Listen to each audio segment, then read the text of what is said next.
there are children who have a little bit of itch.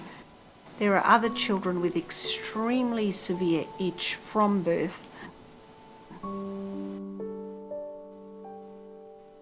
PFIC are a group of rare liver diseases that tend to occur predominantly in children. The main issue with PFIC is that the child has difficulty transporting bile acids. That results in severe liver disease and severe itch and progressive liver failure. The underlying problem is that normally the liver will make bile. That's one of its major functions, and bile is used to help digest food and absorb vitamins. One of the main components of bile are bile acids, and these are really, really important biological products that the body makes. In people with PFIC, the bile acids have trouble being transported in the bile ducts to the gut where they do their job. When they're not transported, they continue to be made by the liver but can't get out of the liver. And so when they're stuck inside the liver cells, they can cause inflammation and damage to the liver and progressive liver disease and eventually liver failure. Bile acids in blood are thought to cause severe itch. Now, most of us don't think of itch as a very bad problem. It's something transient, it's annoying, but this is the sort of itch that keeps you up all night, that causes you to scratch yourself until you bleed, and many of these children will have blood in their cots from the amount of itching that they have done overnight. The main cause of the itching is related to high levels of bile acids in the blood. These conditions will present very early, usually in infancy, and people will notice them. They're not silent because the child will be unwell, they may have jaundice, they may have itch, they may not be growing properly, and so they will seek medical attention. There are some preliminary blood tests done to help with the diagnosis, and there are some characteristic features on liver function tests, which are a blood test. And then the ultimate diagnosis is made with a genetic test, because these are genetically inherited conditions. So we look at the abnormalities in the genes, and that tells us whether it's PFIC or not, and if it is PFIC, which type of PFIC it is. The treatment for PFIC rests on a couple of things. Firstly, there's symptomatic treatment. So because there is liver dysfunction and failure to absorb fat and fat-soluble vitamins, we supplement with special types of fats in the diet, and we supplement the vitamins as well. The second thing we do is we try and treat the itch, and there are a large number of medications that we have, from mild to quite significant, and we use them one by one to try and control the itch. Unfortunately, the disease is often progressive, and eventually the liver disease will progress and lead to liver failure, and for that we end up having to do a liver transplant. That's a very scary concept, but liver transplants have been done in children in Australia since 1988, and we have an excellent record of outcomes with liver transplantation, which is published and freely available on Google if you have a look. So very good outcomes from liver transplant. More excitingly, in recent years there have been a new class of medication that has been developed to help treat PFIC. They were developed initially to drop the bile acid levels in the blood and to treat the itch. And there have been trials done in children all around the world, and these have been published.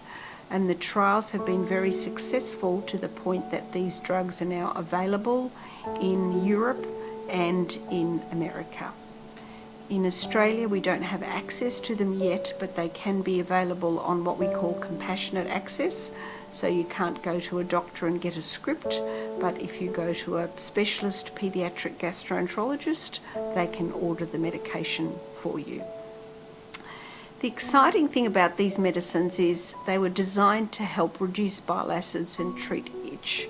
But in fact, what's been found is that they alter the natural history of the disease and they improve the outcome. in terms of survival of the child, a reduced need for liver transplantation or other invasive surgery. So this has been a big change to the landscape of the management of PFIC for medical professionals such as myself. We talked about liver transplantation for PFIC, and I've grouped PFIC as one group, but in fact there are several different diseases, and some PFICs only affect the liver, whereas other PFICs, such as PFIC1 and PFIC4, will affect organs outside the liver.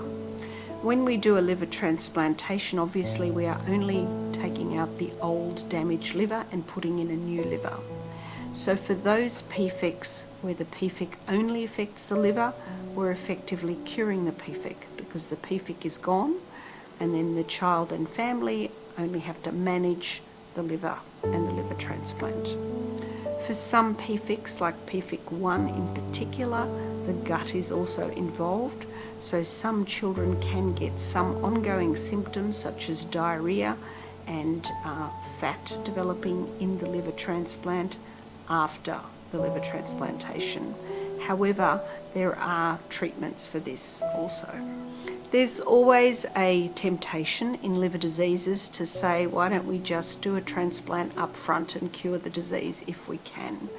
I think there are two issues to that. One is that liver transplantation is an excellent life-saving procedure, but it is not perfect. And therefore we in the transplantation area call liver transplantation a disease. We call it another disease. And what we're doing is replacing the disease that you have with a different disease called liver transplantation. Liver transplantation disease is much, much better than the disease that you had before and much easier to manage. However, it's still something that requires medication, and therefore we don't like to transplant earlier than is necessary. The other issue is that if you can live with the condition that you have, we like you to be bigger and stronger at the time of transplant rather than transplanting a very small baby who we know has a liver condition. The outcomes for liver transplantation are also better for bigger infants than very small infants, so we do like to wait until children are a bit bigger. I've seen a number of children with PFIC over my career. In fact, the first child that I diagnosed many years ago is now in her late 20s. And I think the spectrum that I have seen is enormous. Before we had the medications that could control itch, babies had very severe itch, and we used to try all kinds of things like trying to drain the bile out through a tube in the nose. They would have surgery to try and prevent bile absorption, and eventually they would need a liver transplantation, and often that would happen under the age of 2.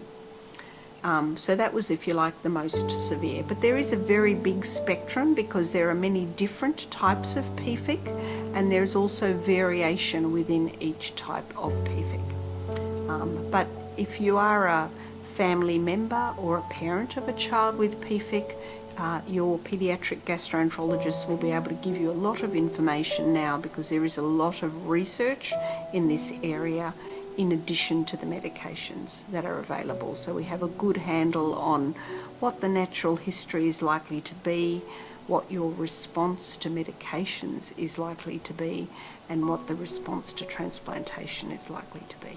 If you are a parent of a child with PFIC, it's a very frightening thing. And one of the frightening things is the fact that your child has a liver disease, and most people don't even know that children get liver disease.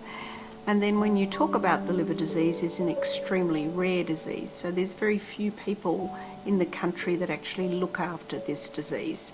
What I would like to do is reassure you that there is a lot of information and that we have access to treatments.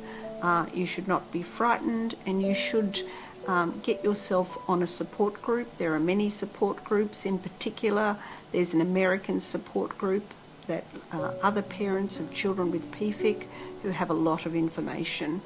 And as I say to my other families, I can tell you a lot, but the person that you will relate to and understand the most from is another parent of a child with PFIC. So I'd really encourage you to get involved in the parent groups.